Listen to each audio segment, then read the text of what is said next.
이번 시간에는 군대 얘기를 좀 해보려고 합니다. 어차피 그 대한민국에 산다 그러면 또 이제 저희 채널에는 대부분이 그 기계 전공하신 분들이나 기계에 이제 관심 있으신 분들이 많기 때문에 대부분 군대를 뭐 가실 것 같아요.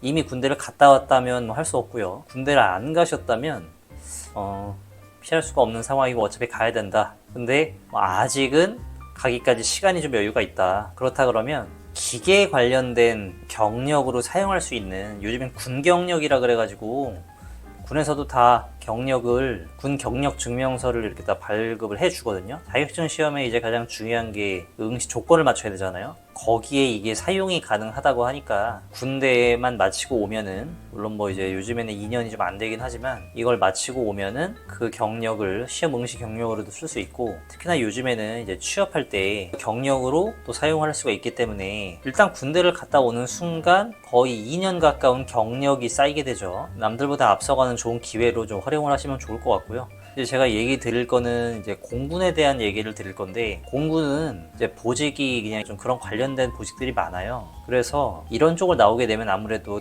누가 보더라도 얘는 그래도 좀 군대 가서 좀 배울 수 있는 그런 보직을 갔다 왔구나, 그러면 좀 여러분한테 유익이 될 것 같아가지고, 아직 안 가신 분들은 좀 조사를 해보셔서 필요하신 분들은 이거를 활용하는 방법을, 이제 내 스펙 관리하는 어떤 첫 번째 방법으로 좀 활용을 하시면 좋을 것 같다는 겁니다. 그래서 피할 수 없으면 즐길 순 없고요. 누가 군대를 뭐 어떻게 즐기겠습니까? 군대 힘들죠. 아무리 뭐 기간이 단축이 돼도 힘든 건 맞죠. 근데 기계 쪽에 이제 경력이, 이걸 좀 활용할 수 있는 방법이 있으니까 활용을 하자는 것과, 또 이제 여기를 가려면 어떻게 하면 좋겠다, 그런 걸 좀 말씀을 드려볼게요. 일단 최근에 있는 거 이제 국방부에 가서 제가 좀 갖고 왔고요. 거기 보면 이런 자료들이 다 있습니다. 이제 2025년 뭐 9회차 12월 입영, 그러니까 공군 같은 경우에는 입대가 이제 뭐 빨리빨리 할 수 있는 게 아니고요. 좀 미리 신청을 해놔야 돼요. 이쪽에 보니까 어떤 것들이 있냐면, 이렇게 모집 분야 여러 가지, 이렇게 일반 기술, 전문 기술병 이렇게 있고, 저희가 관심 있는 건 이제 기계죠. 기계는 이렇게 217명을 모집을 하고 있고, 다른 것도 관심 있으신 분들은 좀 보시면 되겠고요.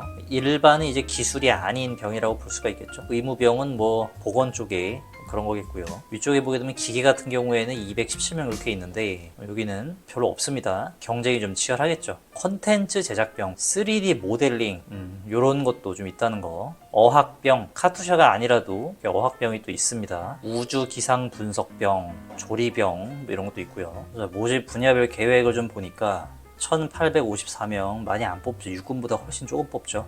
여기 보니까 뭐 일반 기술은 별 뭐가 중요한 게 없고요. 여기 전문 기술이라고 있죠. 이쪽에 보면 기계 파트가 이렇게 있습니다. 기계가 아닌 부분은 이쪽에 이렇게 통신, 전기전자 이렇게 있고요. 운전도 있고, 그렇죠. 자격, 면허, 전공 상관없이 지원이 가능하다. 지원은 가능한데 이제 중요한 게 뭐냐면, 기계 관련 자격, 면허, 전공자는 배점을 부여한다. 전문대든 일반 4년제 대학이든 배점을 준다는 거예요. 기계 여기 있죠. 1차에서 115점 점수가 주어지고요. 2차에서 25점. 이거 면접이죠, 면접. 1차는 서류 전형, 고득점자 순. 이게 절대 평가가 아닙니다. 이게 우리 그 국가기술 자격시험처럼 뭐 60점 이상이면 다 합격이고, 이게 아니에요. 아까 보여드렸듯이 1854명 안에 들어야 되고, 그 중에서 기계는 217명입니다. 그러니까 10%가 약간 넘죠. 쉽지 않아요, 이게. 운이 좀 안 좋게 되면은 해당 월에는 못 갈 수도 있다. 이걸 좀 아시면 되겠고요. 여기 제가 좀 알아보니까 이게 경쟁률이 세다고 하더라고요. 자, 그래서 자격증 얘기하는 거죠. 기능사, 뭐 산업기사, 기사 이런 게 되겠죠. 전공인지 아닌지 출결도 확인한다고 하고요. 기타 가산점이 또 있다고 얘기하는 거죠. 영어 점수, 뭐 토익 점수 이런 것도 가산점이 좀 된다고 하니까, 그러니까 뭔가가 자격증이든 뭐 영어든 준비를 해놓으면 뭐 다 도움이 된다는 얘기죠. 거기에서 최종 점수 140 만점에서 고득점자 순으로, 점수 순으로 컷한다. 더러운 현실인데, 뭐 그렇지 않으면 이게 구별이 안 되잖아요. 그러니까 어쩔 수가 없는 거죠.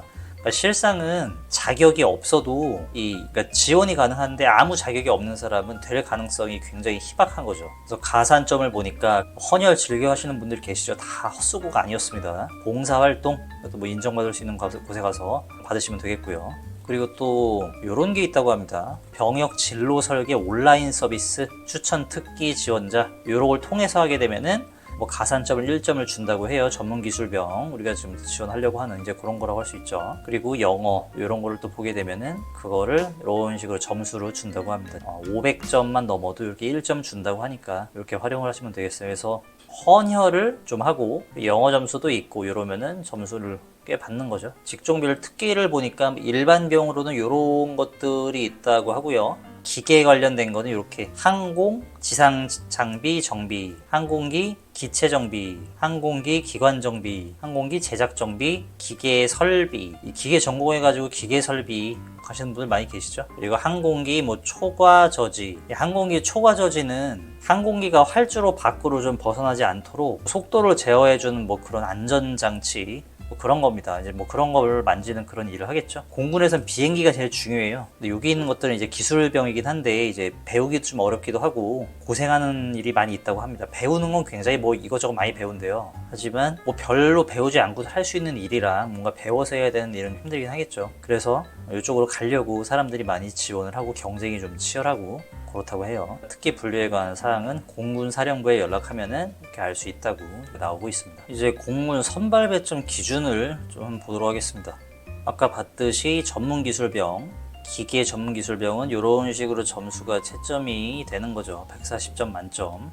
그래서 아래에 보니까 기사, 산업기사, 기능사 이렇게 점수가 매겨지고요. 그래서 여기 이제 4년제 이렇게 있고 전문대 이렇게 있고요. 수료했을 때 점수랑 뭐 재학 중인 정보랑 좀 점수 차이가 있고 폴리텍도 이렇게 있고요. 이렇게 해서 점수를 또 받는 거죠. 자, 그래서 이렇게 좀 몇 가지를 좀 간단히 봤고요. 자, 그래서 전반적으로 좀 중요한 부분만 찾아서 봤고요. 자세한 거는 여러분이 국방부 홈페이지에 공군 모집 그 카테고리에 들어가셔가지고 보면은 이게 가장 위에 메인에 게시판에 올라와 있어요. 이 자료 다운 받으셔가지고 한번 찾아보시면 좋을 것 같고요.